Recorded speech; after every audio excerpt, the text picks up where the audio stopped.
Halo, pernahkah kamu membayangkan kalau di sekolah kita bisa belajar cara berbicara dengan komputer?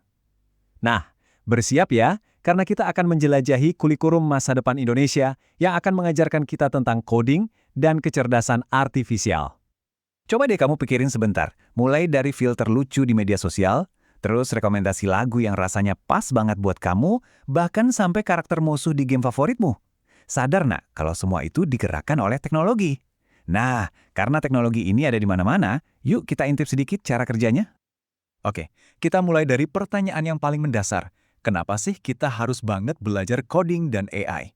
Apa sebetulnya pentingnya buat kita, baik sekarang maupun nanti di masa depan? Mari kita cari tahu jawabannya bersama-sama. Begini, dunia di sekitar kita itu berubah dengan sangat cepat. Teknologi, ekonomi, dan cara kita hidup, semuanya terus berkembang. Biar kita nggak cuma jadi penonton, tapi bisa jadi pemain utama di masa depan, sistem pendidikan kita juga perlu ikut upgrade. Anggap aja kita butuh peralatan baru untuk menghadapi tantangan-tantangan zaman now. Dan inilah peralatan super yang kita butuhkan itu. Para ahli menyebutnya keterampilan abad ke-21. Coba deh, bayangin ini sebagai skill set baru kita.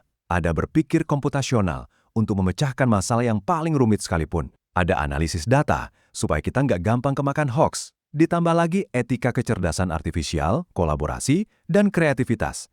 Inilah fondasi yang akan membuat kita jadi generasi yang siap menghadapi apapun. Oke, sekarang waktunya kita memecahkan kode dari kurikulum ini. Sebenarnya, apa sih coding itu? Dan apa itu kecerdasan artifisial? Tenang aja, ini nggak serumit yang kamu bayangkan kok. Kita akan bedah satu persatu dengan cara yang sederhana. Jadi, kita mulai dari kecerdasan artifisial atau biasa disingkat KA. Gampangnya gini deh, bayangin asisten virtual di ponsel kamu yang bisa menjawab pertanyaan atau mungkin mobil yang bisa parkir sendiri. Nah, itulah KA. Sebuah sistem komputer yang dirancang untuk belajar dan berpikir, ya mirip seperti manusia, dan hebatnya dia bisa jadi makin pintar seiring waktu. Kecerdasan artifisial itu bisa kita bayangkan seperti bawang, berlapis-lapis. Lapisan terluarnya adalah KI secara umum. Makin ke dalam, kita ketemu machine learning, di mana mesin belajar dari data.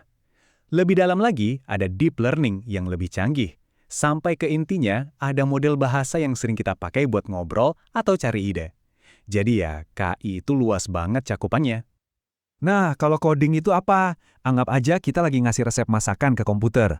Kita harus tulis setiap langkahnya, satu persatu. Pakai bahasa yang dimengerti sama komputer. Misalnya, langkah 1, ambil data A. Langkah 2, tambahkan dengan data B. Langkah 3, tampilkan hasilnya. Jadi, coding itu intinya proses menerjemahkan ide di kepala kita jadi serangkaian perintah yang bisa dijalankan oleh mesin. Nah, ini nih bagian yang paling seru. Kalau kamu belajar coding dan KA, kamu itu bakal punya semacam kekuatan super baru. Penasaran nggak kekuatan apa aja itu? Yuk kita ungkap satu persatu. Kekuatan super pertama adalah berpikir komputasional.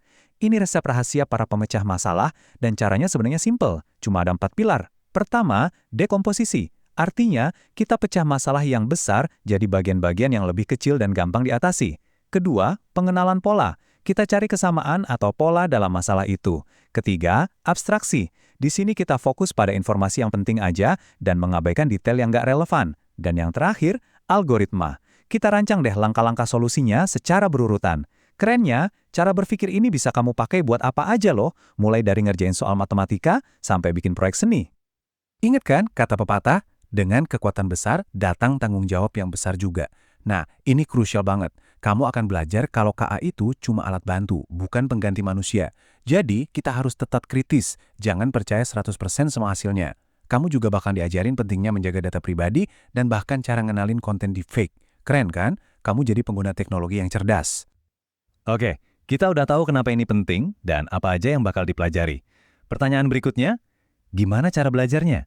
Nah, siap-siap ya, karena metode belajarnya ini bakal beda banget dan pastinya jauh lebih seru. Selama ini, mungkin kita sering belajarnya itu seperti di permukaan aja, atau surface learning. Fokusnya cuma menghafal banyak materi buat ujian. Nah, metode yang baru ini mengajak kita untuk menyelam lebih dalam atau yang disebut deep learning. Bedanya apa? Kita nggak lagi sekedar belajar di permukaan, tapi kita menyelami topiknya untuk benar-benar menemukan maknanya. Jadi bukan cuma hafal rumus, tapi paham cara kerjanya. Terus gimana caranya menyelam itu?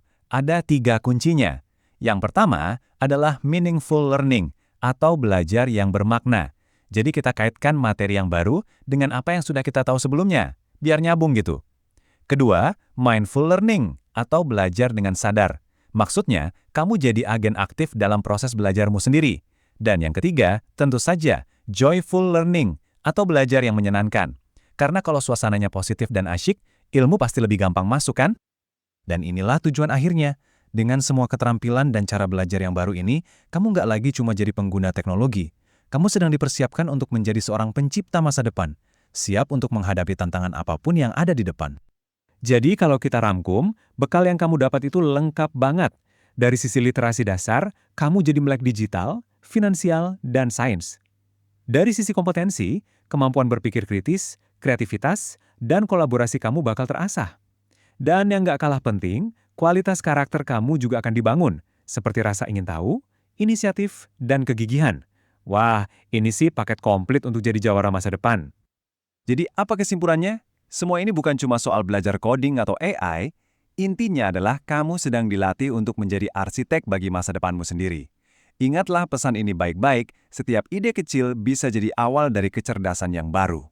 Jadi jangan pernah takut untuk mencoba, bertanya, dan menciptakan sesuatu. Dunia sedang menantimu.